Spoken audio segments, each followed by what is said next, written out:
We'll be starting with our technical session. Our first technical session is on scope of processing and value addition. We have with us Dr. Nilesh Gaikwad, scientist, ICAR NRC on pomegranate. I'd briefly introduce Sir to all the participants. Sir is with BTech in Agriculture Engineering and PhD in Agriculture Engineering from IARI. Sir has more than 13 years of experience in research on processing and value addition. With more than 7 institutional research projects to his accord and 3 externally funded projects, Sir has more than 2 granted patents, 29 research publications in national and international journals. Sir has been involved in designing and developing processing machineries, which includes pomegranate juice processings. Sir has also invented and standardized processes for development of pomegranate processed products. With more than guiding more than 30 students, Sir has several awards and accolades to his credit. Some of them are Vasantrao Naik National Award for Outstanding Research Application in Dryland Farming Systems 2021 by ICAR. Sir has also been recognized PhD guide for Solapur University and University of Horticultural Sciences. I welcome you, sir. The session is yours. Most Honorable Deputy Director General, Horticulture Sciences, Dr. Sanjay Singh. He is my teacher too, and he is leading our horticulture division in ICAR. And today present here from Gujarat Agro Industries Corporation, Sri D.H. Saha sir, then Mrs. Hetal Patel, who have invited me for this session, my fellow presenters in this session, and farmers, exporters and friends. मैं doctor Nilesh Gaekwad वरिष्ठ वैज्ञानिक काम कर रहा हूं यहाँ पर राष्ट्रीय अनार अनुसंधान केंद्र में, और आज जो मुझे टॉपिक दिया गया है वो है पोमग्रेनेट प्रोसेसिंग और वैल्यू एडिशन में संभावनाएं क्या है, अपॉर्चुनिटीज क्या है, उसके बारे में आप लोगों को अवगत कराने की मेरी जिम्मेदारी है आज। और मैं कोशिश करूंगा कि दिए गए समय में मैं पूरा का पूरा मेरा जो दायित्व है वो संभालने की कोशिश करूंगा। वैसे देखा जाए तो समय बहुत कम है, 20 से 20 मिनट का समय दिया गया है। मैं कोशिश करूंगा कि सारे टॉपिक्स और जितना हम काम कर रहे हैं उसको टच करने की। अभी डॉक्टर एस.के. सिंह सर ने भी पोमग्रेनेट एरिया प्रोडक्शन सिनेरियो बताया है। मैं चूंकि पिछले ऑलमोस्ट 11 साल से पोमग्रेनेट पर ही काम कर रहा हूँ, पूरी जो उतार चढ़ाव है उसके सारे देखे हुए हैं, पर एक चीज जैसे कायम है, एरिया बहुत पोमग्रेनेट का बढ़ा हुआ है। सो 1,12,000 हेक्टर से लेकर 2021-22 में 2,70,000 हमारा नेशनल एरिया अंडर पोमग्रेनेट रहा है। प्रोडक्शन की बात करें तो 2021-22 में हमारा 30,86,000 का प्रोडक्शन रहा है मेट्रिक टन्स का। उसी तरह हमारी प्रोडक्टिविटी भी 6.9 टन्स पर हेक्टर से लेकर 11.41 टन्स पर हेक्टर रही है। और एक्सपोर्ट की बात करें तो ऑलमोस्ट 30,000 टन्स पर एनम से लेकर हम लास्ट 2022-23 में हम 62,280 टन्स का एक्सपोर्ट किए हैं। और अगर हम टोटल इकोनॉमी की बात करें, एट द रेट ऑफ ₹40 पर केजी भी हम बात करें, जो पोमग्रेनेट प्रोडक्शन होता है, it will be around 12,345 crore का टर्नओवर होता है इस इंडस्ट्री में। जैसे कि रेट अभी हम देख रहे हैं, अगर ₹80 पर केजी का रेट पकड़ते हैं तो it's around 24,000 crore. Area production में जैसे आप सबको विदित है कि Maharashtra is the leading state in the country with 53.36% of contribution in production.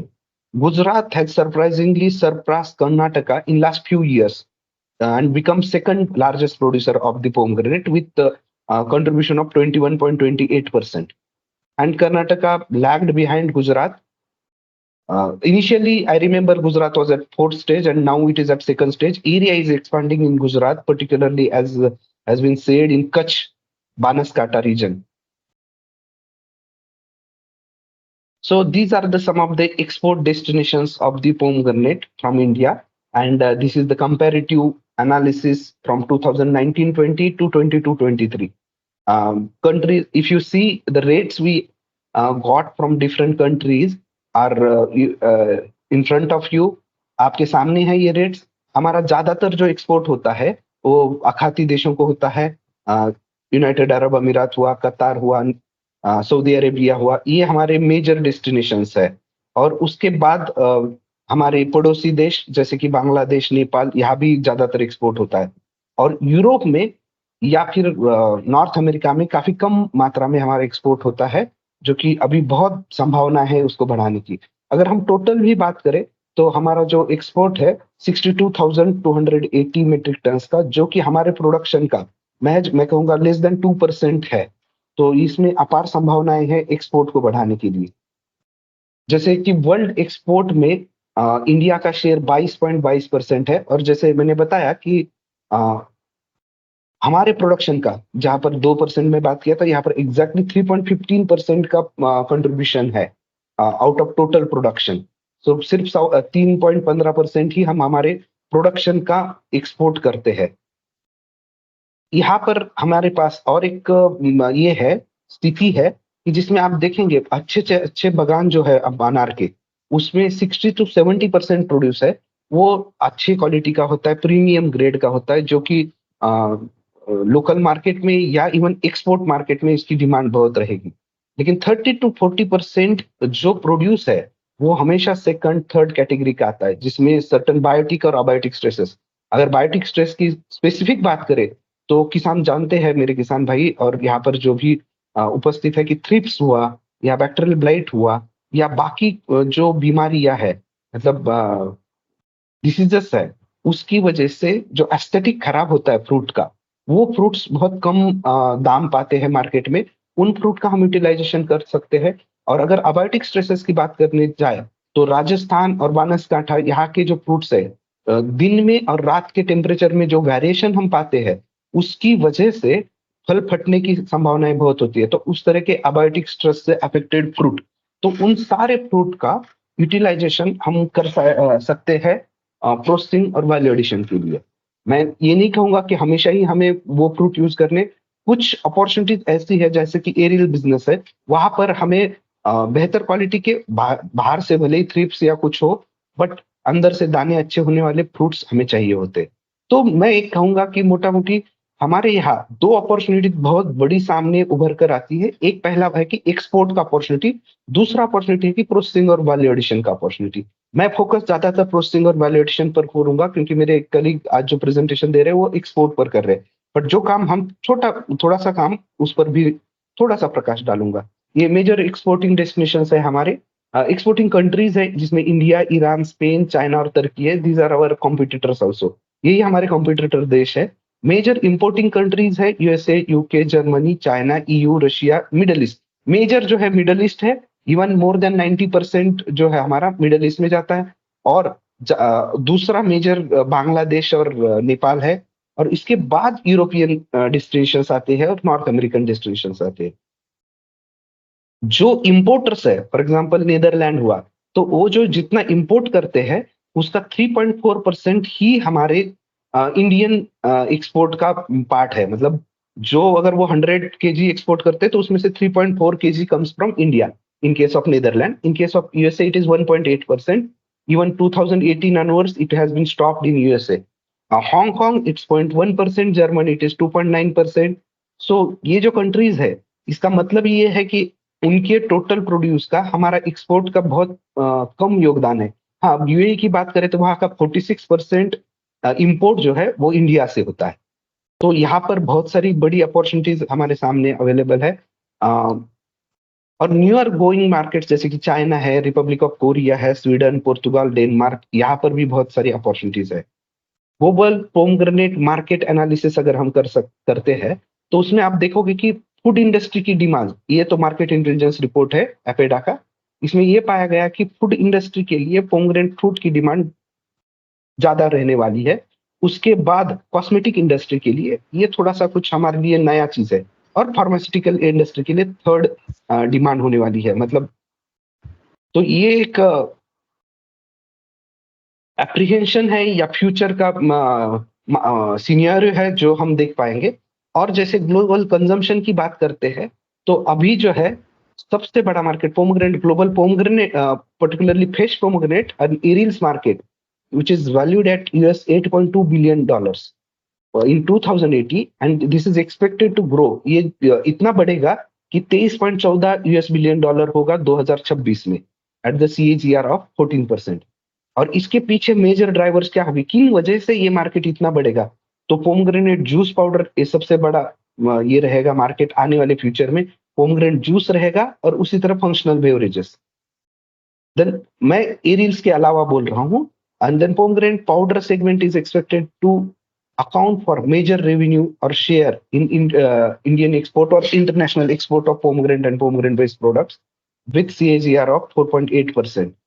Then pomegranate juice concentrate segment एक ये भी बहुत बड़ा सेगमेंट होने वाला है, तो इस पर भी फ्यूचर के एंगल से ध्यान देने की जरूरत है। मैं एक छोटा सा ICAR NRC ऑन पोमग्रेनेट का कंट्रीब्यूशन यहाँ पर बताना चाहूंगा। 2018 में एक्सपोर्ट बंद हुआ था पोमग्रेनेट का USA के लिए, जो लास्ट ईयर हमने INI farms, then APEDA, USDA fish, NPPO और इनके सबके सहयोग से फर्स्ट ईयर शिपमेंट USA को भेजा गया 27 जुलाई 2023 को। और कल ही एक फ्लैग ऑफ हुआ जो कि सी शिपमेंट का था। फर्स्ट जो हुआ था लास्ट ईयर वो था एयर शिपमेंट का, वो बहुत स्मॉल क्वांटिटी में गया था। अभी एक सी शिपमेंट का हुआ है, जैसे मैं राइट साइड में आप फोटो देखते हो वो कल ही का फोटो है।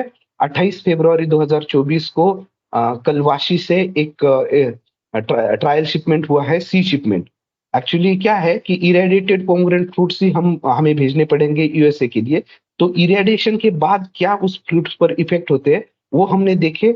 और जुलाई के बाद जैसे 27 जुलाई को जो पहला ट्रायल शिपमेंट भेजा, उसी वक्त जो इरेडिएटेड फ्रूट्स है वो NRC ऑन पोमग्रेनेट में लाए गए थे और उसका स्टोरेज ट्रायल किए गए।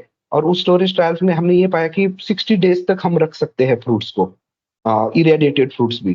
तो उसी रिसर्च के बेसिस पर एपेडा ने INI फार्म्स का फर्स्ट ट्रायल शिपमेंट कल ही भेजा गया है, कल ही उसको फ्लैग ऑफ किया गया था।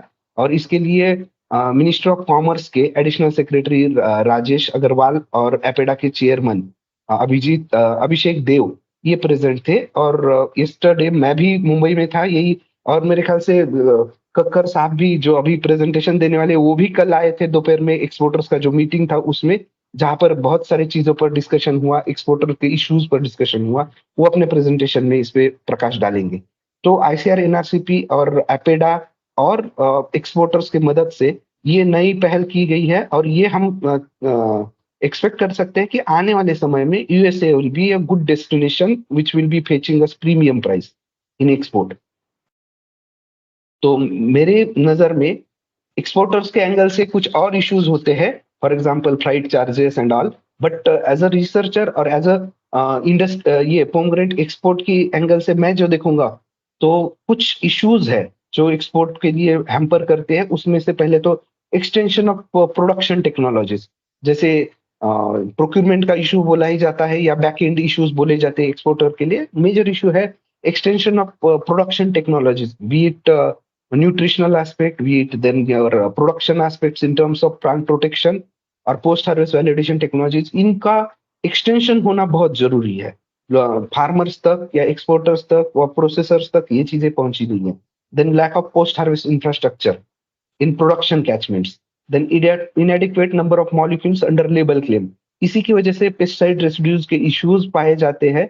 तो ज्यादा से ज्यादा जो मॉलिक्यूल्स है प्रोटेक्शन के वो हमें लेबल क्लेम के अंडर लाने हैं। देन सी प्रोटोकॉल जो कि अभी काफी हद तक मैं कहूंगा ये हो चुका है। लॉन्ग डिस्टेंट मार्केट के लिए सी प्रोटोकॉल हमारे रेडी है और आने वाले समय में इससे हमें फायदा मिलेगा।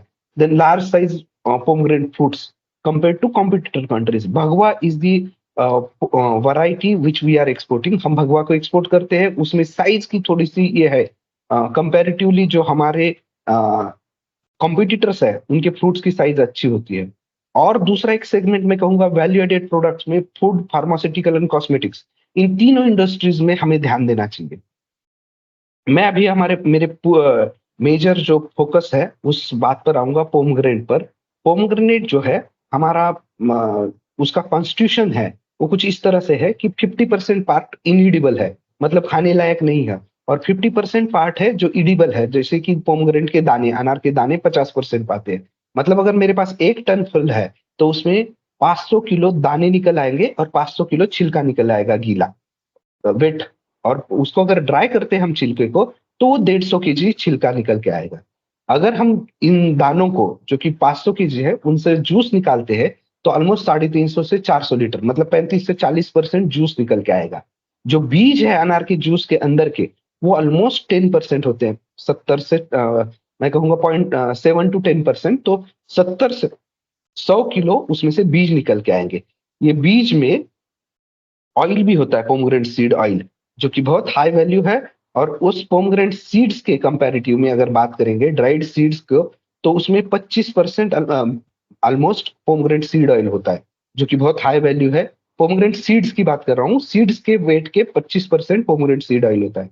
तो वही बात अगर मैं 1 टन फ्रूट से करूंगा, तो उसमें ऑलमोस्ट 100 केजी सीड्स और उसमें ऑलमोस्ट 25 लीटर्स ऑफ ऑयल आ जाएगा। जैसे इसमें बात की जाती है हमारे हमेशा की बायोएक्टिव कंपाउंड्स, हेल्थ बेनिफिट्स बहुत ज्यादा है पोमग्रेनेट के। तो पोमग्रेनेट जूस में सबसे ज्यादा मात्रा में एंटीऑक्सीडेंट्स होते हैं। ये एंटीऑक्सीडेंट्स क्यों है पोमग्रेनेट जूस में? तो उसमें फिनोलिक कंपाउंड्स है, जो कि इलेजिक एसिड, फ्लावोनॉल्स, फ्लावोनॉइड्स, ये कंपोनेंट्स की वजह से होते हैं। और ये antioxidant activity not only phenolics but ascorbic acid, anthocyanin, इनकी वजह से होती है। फिर इसमें विटामिन सी और के की भी बहुत अच्छी मात्रा होती है। मिनरल्स का कंपोजिशन भी बहुत अच्छा होता है, पर्टिकुलरली सोडियम क्लोरीन का बैलेंस देखेंगे तो वो सबसे अच्छा होता है पोमग्रेनेट जूस में। सीड्स की बात करें हम, तो उसमें जैसे मैंने अभी बताया था आपको, पोमग्रेनेट सीड ऑयल होता है। सीड्स के वेट के, ड्राइड सीड के वेट के ऑलमोस्ट 25% सीड ऑयल होता है, जो कि बहुत हाई वैल्यू है। इंटरनेशनल मार्केट में रिटेल लेवल पर उसका रेट देखोगे तो ऑलमोस्ट 15 से 20 हजार रुपए का आ जाएगा पर लीटर। अगर हम सेल करने जाते हैं बल्क में, हम प्रोडक्शन कर कर, तो ऑलमोस्ट 2-2.5 हजार रुपए लीटर पर लीटर का ये रेट पाया जाता है। अगर हम छिलके की बात करें, उसमें प्यूनिकालिन, प्यूनिकालाजिन, इलाजिक एसिड, ये कंपोनेंट बड़ी मात्रा में है। अभी भी ये सेक्टर ऐसा है कि जिसको हमने टैप नहीं किया है। छिलके में बहुत बड़ी मात्रा में एंटीऑक्सीडेंट एक्टिविटी होती है। मैं थोड़ा सा यहाँ पर प्रकाश डालना चाहूंगा कि एंटीऑक्सीडेंट का यूज ज्यादातर फूड इंडस्ट्री में होता है। रिसेंटली हमारे पास एक रिसर्च के लिए ये आई थी, क्वेरी आई थी कि, और कोलेबोरेशन के लिए क्वेरी आई थी एक इंडस्ट्री से, जो कि एंटीऑक्सीडेंट सप्लाई करता है टायर इंडस्ट्री को। जैसे अपने कार्स के वो टायर होते हैं, वो धूप में रहते हैं ज्यादातर, और उसमें ऑक्सीडेशन होता है, और ये टायर यूवी रेडिएशन की वजह से खराब हो जाते हैं। तो इसमें एंटीऑक्सीडेंट डाले जाते हैं उसके प्रोडक्शन प्रोसेस के दौरान। और जो एंटीऑक्सीडेंट डाले जाते हैं वो ज्यादातर होते हैं सिंथेटिक एंटीऑक्सीडेंट्स।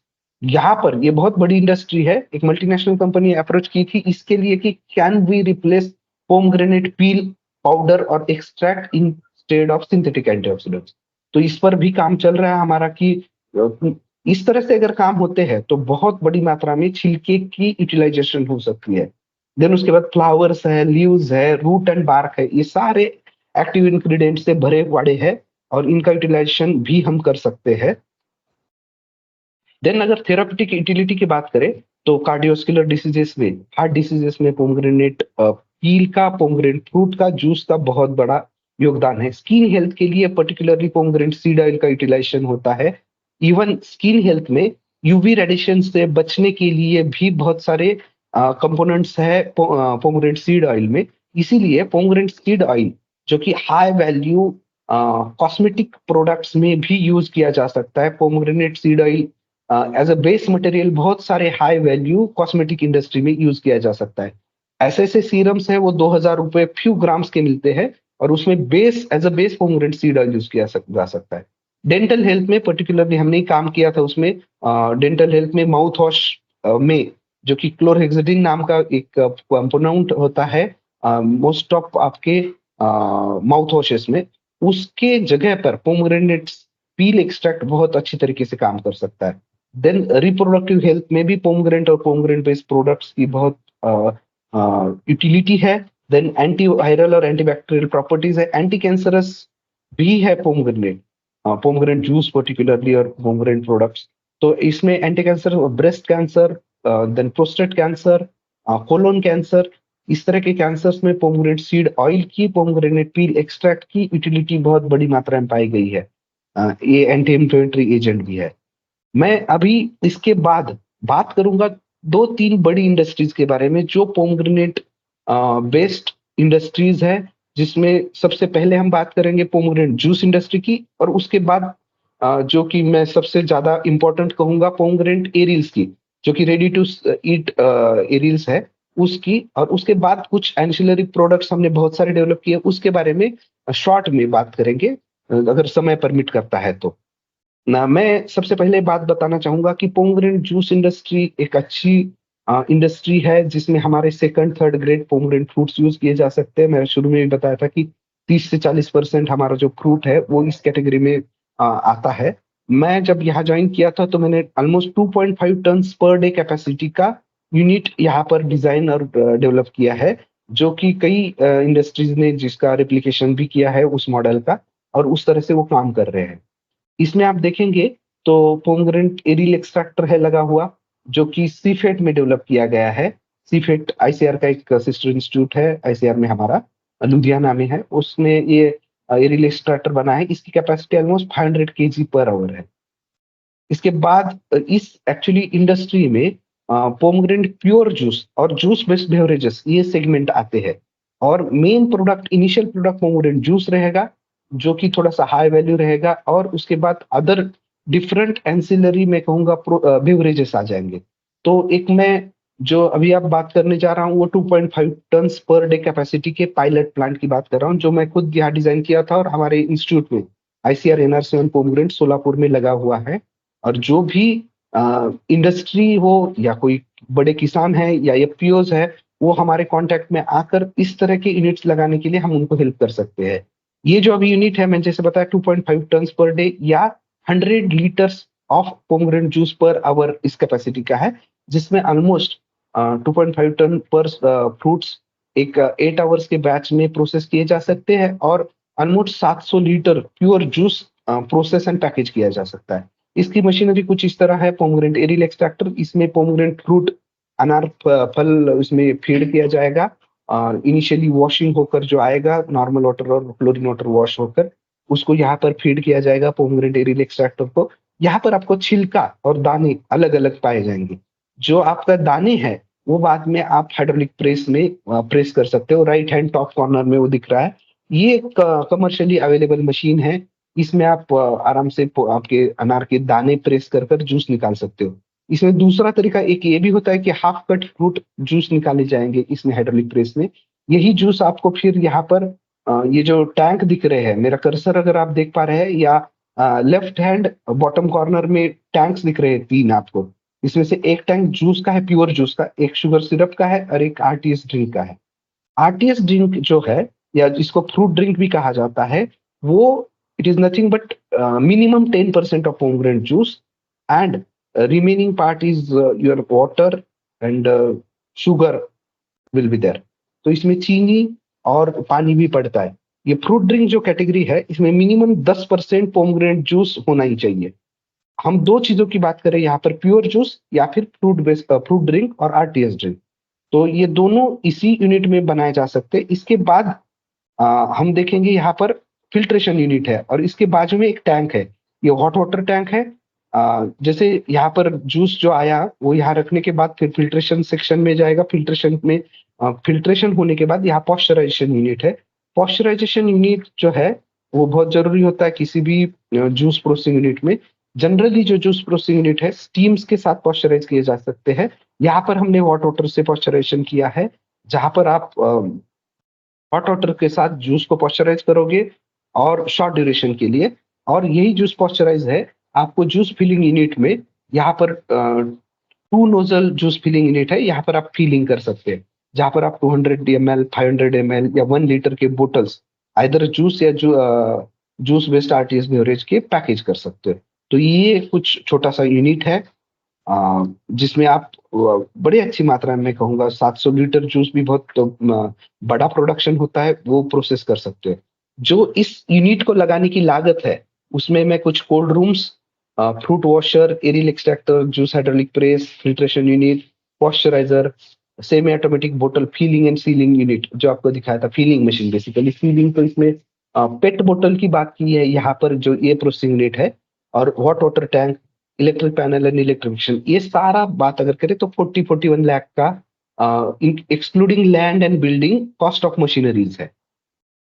तो अगर हम प्रोडक्ट्स की बात करेंगे तो इसमें pomegranate pure juice left hand में जो है टॉप और बॉटम में, ये दो प्रोडक्ट की मैंने बात किया। इसी यूनिट्स में आप low calorie pomegranate drink, then pomegranate lemon ginger blended RTS beverage, probiotic drink थोड़ा सा अलग प्रोसीजर रहेगा बट इसी यूनिट के साथ आप कर सकते हो, या फिर कार्बोनेशन के लिए और एक यूनिट रहेगा कार्बोनेटेड ड्रिंक, या फिर आप इसी पोमग्रेनेट जूस को फर्दर प्रोसेस कर कर वाइन डेवलप भी कर सकते हो, पोमग्रेनेट वाइन। इस काम में मैं सारे जो बेवरेज है सारे एक साथ लिया हूं, और ये सारे प्रोडक्ट हमारे पास स्टैंडर्डाइज किए गए हैं उसके प्रोसेस प्रोटोकॉल्स। इसमें जो पोमग्रेनेट वाइन है, इस पोमग्रेनेट वाइन के लिए आपको फर्मेंटेशन टैंक्स की जरूरत होती है, जो कि 2000, 5000 या 10,000 लीटर के हो सकते हैं। और इसमें पोमग्रेनेट जूस को फर्मेंटेशन किया जा सकता है 21 डेज में, 20 to 21 डेज में, into good quality pomegranate wine, which will be having almost 12% of alcohol content and lots of health benefit, including melanin and different antioxidants. इसके बाद मैं बात करना चाहूंगा, जैसे मैंने आपको शुरू में बताया था कि मैं बात करना चाहूंगा, एक ये कार्बोनेशन यूनिट है, यहाँ पर हमने पोमग्रेनेट ग्रेप जूस का ब्लेंड से भी कार्बोनेशन किया था, और सिर्फ पोमग्रेनेट फ्रूट ड्रिंक का भी कार्बोनेशन किया था। तो ये प्रोसेसेस हमारे स्टैंडर्डाइज है, और ये टेक्नोलॉजी हमने कई सारी इंडस्ट्रीज को, जैसे GK1 फार्म पेश, मिस्टर गिरीश वारे, ये Bhavra distributors, TVK beverages, then Bhushan, then एक farmer producer company Varadayini, then वोटीज बेवरेजेस, कई सारी इंडस्ट्रीज को ये टेक्नोलॉजी हमने लाइसेंस की है और वो इसमें प्रोसेसिंग कर रहे हैं। अभी बात करते हैं, मैं जैसे बताया था आपको दो बड़े इंडस्ट्रीज की बात करूंगा। पहले जैसे बेवरेजेस पर मैंने बात की, बेवरेज इंडस्ट्री एक सेगमेंट मैंने बताया जिसमें पोमग्रेनेट फ्रूट से जूस प्रोसेस कर कर उससे डिफरेंट बेवरेजेस बनाए जाते हैं। दूसरी बात ये है कि इस केस में बहुत सारी बड़ी इंडस्ट्री जो है वो अलग तरीके से काम करती है। वो लोग जैसे जूस कॉन्सेंट्रेट्स लेते हैं डायरेक्टली, और जो कि जिनकी शेल्फ लाइफ असेप्टिकली पैकेज होते हैं बैग इन बैरल टाइप के सिस्टम में, और उनकी shelf life more than 1 year रह सकती है, वैसे कॉन्सेंट्रेट का यूज कर जो कि 65 डिग्री ब्रिक्स पर होता है, असेप्टिकली पैकेज होता है, उससे प्रोसेसिंग कर कर उनके प्रोडक्ट्स बनाते हैं। For example paper boat, Dabur, Tropicana, ये सारी कंपनीज जो कि बड़ी है और बल्क स्केल में फ्रूट ड्रिंक का प्रोसेसिंग करती है, वो सारे आपके जो जूस कॉन्सेंट्रेट है बैग इन बैरल टाइप के, उसको यूज कर कर प्रोसेसिंग करती है, ना कि फ्रूट्स को लेकर प्रोसेसिंग कर कर वो करती है। इस केस में दे हैव क्लियर, हमारे देश में कई सारे इस तरह के यूनिट्स भी है जहां पर फॉर एग्जांपल नासिक में एक जूस कॉन्सेंट्रेट बनाने की कंपनी है फ्रेश ड्रॉप, और उसके अलावा भी कुछ कंपनीज है हमारे देश में जो कि पोमग्रेनेट जूस से जूस कॉन्सेंट्रेट बनाते हैं, जिसमें ट्रॉप फ्रूट एक नाम है, सुपा MIDC अहमदनगर डिस्ट्रिक्ट में महाराष्ट्र में है, और कई सारे और भी यूनिट्स है जो आपके कॉन्सेंट्रेट्स बनाते हैं। वो एक ऑल टुगेदर बड़ा हाई इन्वेस्टमेंट रिक्वायरमेंट का यूनिट है, उसके भी कई सारे यूनिट्स हमारे देश में है। देन नेक्स्ट इंडस्ट्री जो मैं बोलना चाहता था आपको और शुरू से बताया था कि एरिल्स, अनार के दाने, ताजे दाने पैकेज कर कर उनको एक्सपोर्ट करना या लोकल मार्केट में मार्केट कराना, ये बहुत बड़ा बिजनेस है। और इसमें आप बात करना चाहेंगे तो जो अनार के दाने हैं ताजे, इसका शेल्फ लाइफ बहुत कम होता है। और सबसे बड़ी बात अगर अनार में आप देखें, हमारे घर में भी हम अनार लाते हैं तो फ्रिज में सबसे लास्ट में उसको खाया जाता है। इसका रीजन सबसे बड़ा ये है कि अनार के छिलके निकालने में समय बहुत ज्यादा लगता है, और वो ये कोई नहीं पसंद करता। तो इससे इसीलिए आपका केला हुआ, एप्पल हुआ, ये सबसे पहले पसंद किए जाएंगे खाने के लिए। बट अनार के छिलका निकालने के कारण, अगर हमें पता भी है इसमें बहुत औषधि गुणधर्म है, बहुत अच्छा है आपकी सेहत के लिए, तब भी नहीं खाया जाता। और जो समय आया है इसमें हम लोगों के पास समय की कमी है, तो ऐसे वक्त एक कन्वीनियंट प्रोडक्ट के रूप में अनार के दानों को, ताजे दानों को प्लास्टिक बनेट्स में पैकेज कर कर आप इसको लोकल मार्केट में सेल कर सकते हो, पर्टिकुलरली मेट्रो सिटीज में इंडिया में, या फिर एक्सपोर्ट डेस्टिनेशन पर। और इसमें अच्छे रिटर्न्स भी पाए जाते हैं। जैसे आप देखेंगे कि रिटेल मार्केट में अगर देश में हम उसकी सेल करते हैं almost 200 rupees per KG, 200 two 50 rupees KG पर भी हम फायदे में रहेंगे। और एक्सपोर्ट अगर हम करते हैं तो नॉर्थ अमेरिका हुआ या यूरोप में इसके रेट 700 से 900 रुपए पर केजी है। जैसे मैंने शुरू में बताया था कि ये जो फ्रूट्स है, इसमें फ्रूट का रेट हमें आज की डेट में बहुत हाई रेट्स है, क्योंकि प्रोडक्शन हमारा कम है। पिछले 2-3 साल में बहुत हाई रेट्स है, फिर भी हम 100 रुपीज तक मतलब रेट पा रहे हैं किसान हमारे, 60-70 रुपए से लेकर 100-125 तक, जो बहुत अच्छे क्वालिटी के फ्रूट है और जो एक्सपोर्ट के लिए डिस्टाइंड है, वो अच्छा रेट पा रहे हैं।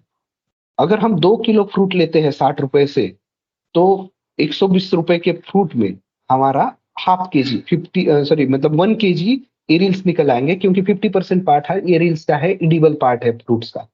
और इसमें बहुत सारी कॉस्टिंग इन्वॉल्व है, ऑल्दो एक्सपोर्ट के लिए जैसे आप जानते ही है, प्रोक्यूरमेंट कॉस्ट हुआ, स्टोरेज कॉस्ट हुआ, प्रोसेसिंग कॉस्ट हुआ, देन लॉजिस्टिक जैसे कि ट्रांसपोर्टेशन कॉस्ट हुआ, एक्सपोर्ट के लिए जो फ्लाइट चार्जेस है, ये बाय एयर ही जाता है सिर्फ, क्योंकि इसका जो शेल्फ लाइफ है, ऑल आप जो मैं कहूँगा ऑल हाइजीन फैक्टर्स ध्यान में रखते हुए, ऑल प्रोसेसिंग की सारे मॉडर्न टेक्नोलॉजीज यूज करते हुए पैकेजिंग की, जो हम मॉडिफाइड एटमॉस्फेरिक पैकेजिंग की टेक्नोलॉजी उसका यूज कर कर जो हमें शेल्फ लाइफ प्राप्त होता है। इनिशियली अगर हम जैसे बात करते हैं, हमें फ्रूट अगर वैसे ही दाने निकाल कर बाहर रखेंगे तो 2 दिन में खराब हो जाएंगे। फ्रिज के अंदर रखते हैं तो हमारे 4-5 दिन 6 दिन चल सकता है, 5-6 दिन, क्योंकि स्मॉल क्वांटिटी में होता है। बल्क में जब हम करते हैं तो हम जब इस तरह के हाइजीन रिक्वायरमेंट फॉलो करते हैं, पैकेजिंग की टेक्नोलॉजीज हम इस्तेमाल करते हैं, तब हमें 15 डेज का शेल्फ लाइफ मिलता है। मैं खुद यहाँ पर इवन 17-18 डेज तक शेल्फ लाइफ एक्सटेंड करके देख चुका हूँ इस पोमग्रेनेट एरियाज के लिए, कुछ इंटरवेंशन के साथ। तो ये एक अच्छा बिजनेस है जो कि स्मॉल, मीडियम और लार्ज स्केल सभी स्केल में किया जा सकता है। बस अगर हम जब स्मॉल स्केल की बात करते हैं तो हमारा लोकल मार्केट के लिए इंटेंशंस रहेंगे।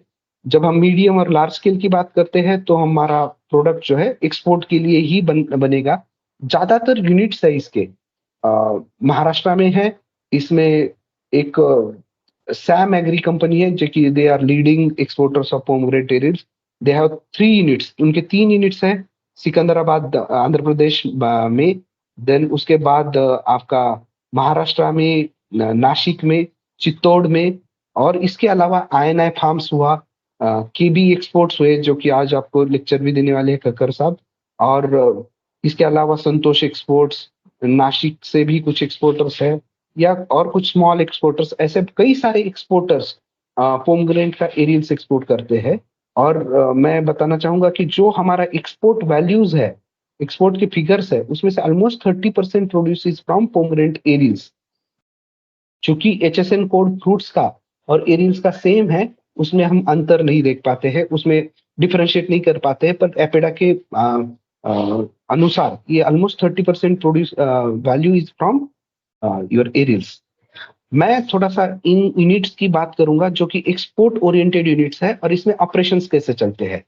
तो ये जो यूनिट है ऑलमोस्ट जनरली बनाए जाते हैं 5 टन्स पर डे कैपेसिटी के। इसमें प्रोक्यूरमेंट बहुत ही महत्वपूर्ण बात है, जिसमें क्योंकि आपका दाने वो की जो कि खाने वाले हैं कंज्यूमर, वो क्वालिटी होनी चाहिए, इसीलिए आपके दानों का रंग लाल होना बहुत जरूरी है। प्रोक्यूरमेंट में ये ध्यान देना जरूरी है।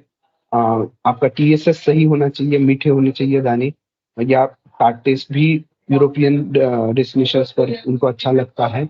और उसके अलावा बोल्ड होने चाहिए दाने, इसीलिए almost 150 gram and above fruits arils के बिजनेस के लिए प्रेफर किए जा सकते हैं।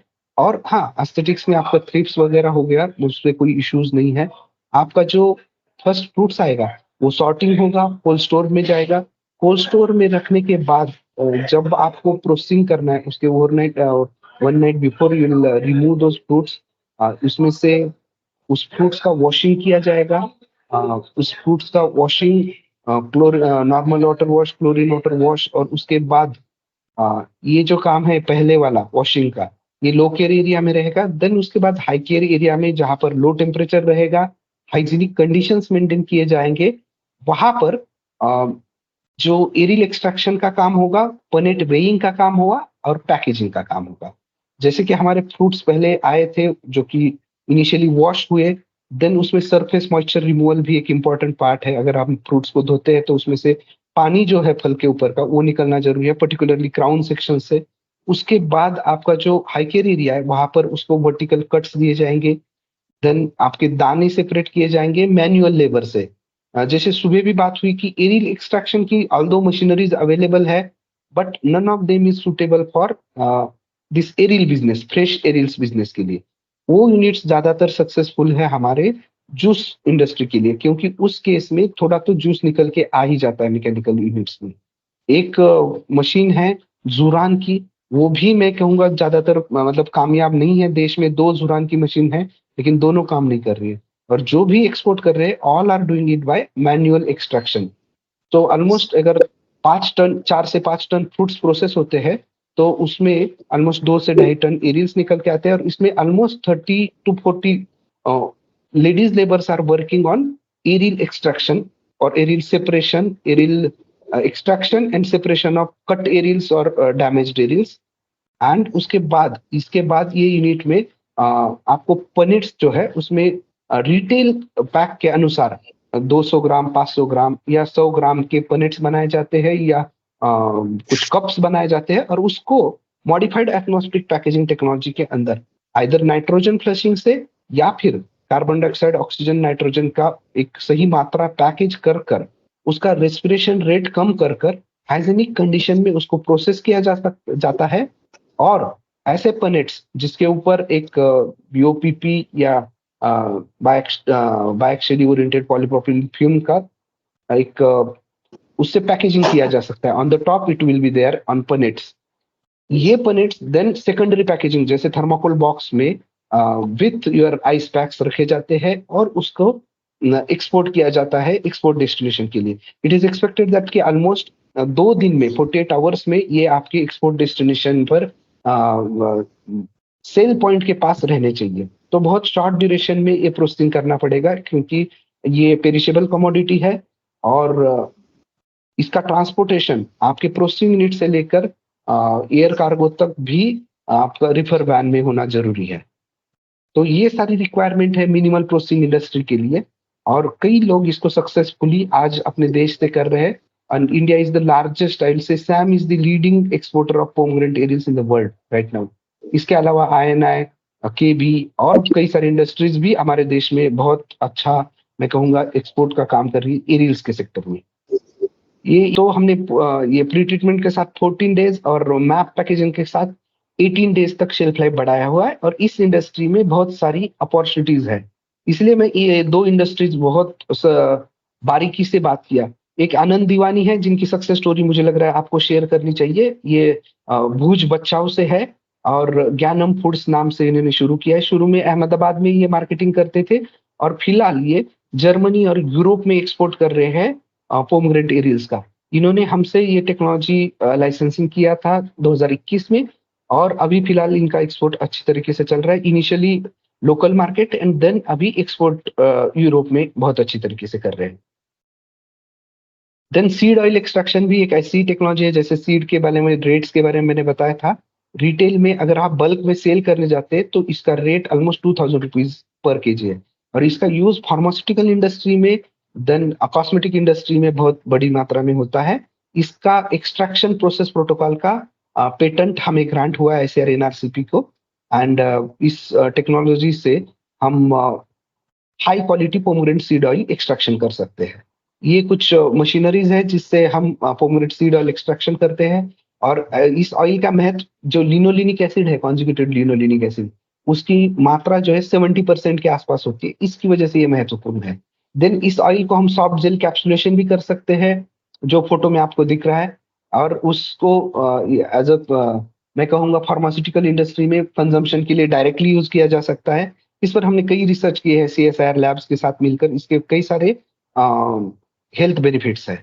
देन इसके अलावा कॉस्मेटिक इंडस्ट्री में भी इसका यूज किया जा सकता है। ये टेक्नोलॉजी हमने सैम एग्री और ओटीज बेवरेजेस, 2 कंपनी को पोमग्रेनेट सीड एक्सट्रैक्शन की दी है। इसके अलावा पोमग्रेनेट सीड ऑयल को हमने पाउडर फॉर्म में कन्वर्ट किया है स्प्रे ड्राइंग टेक्नोलॉजी से, और इसी को आयनिक जिलेशन एक टेक्निक होता है जो कि आपके फार्मास्यूटिकल इंडस्ट्री में आयनिक जिलेशन किए हुए बिड्स यूज किए जा सकते हैं फार्मास्यूटिकल प्रोडक्ट के रूप में। यहाँ पर भी हमने काम किया है, तो मैं इन चीजों के बारे में बहुत ज्यादा नहीं बात करूंगा। रिसेंटली एक मैग्नेट हमारे स्टेट महाराष्ट्र स्टेट गवर्नमेंट की एजेंसी है, जैसे जो प्रोसेसिंग इंडस्ट्री के लिए काम कर रही है, उनके सपोर्ट से हमने स्प्रे ड्राइंग और फोम मैट ड्राइंग और फ्रीज ड्राइंग से जूस को पाउडर में कन्वर्ट कर रहे हैं। तो पोमग्रेनेट जूस को हम फोम मैट ड्राइंग से भी, स्प्रे ड्राइंग से भी, और हमने अभी तक 2 टेक्नोलॉजी स्टैंडर्डाइज की है, एक फोम मैट ड्राइंग किया और स्प्रे ड्राइंग से भी काम किया है।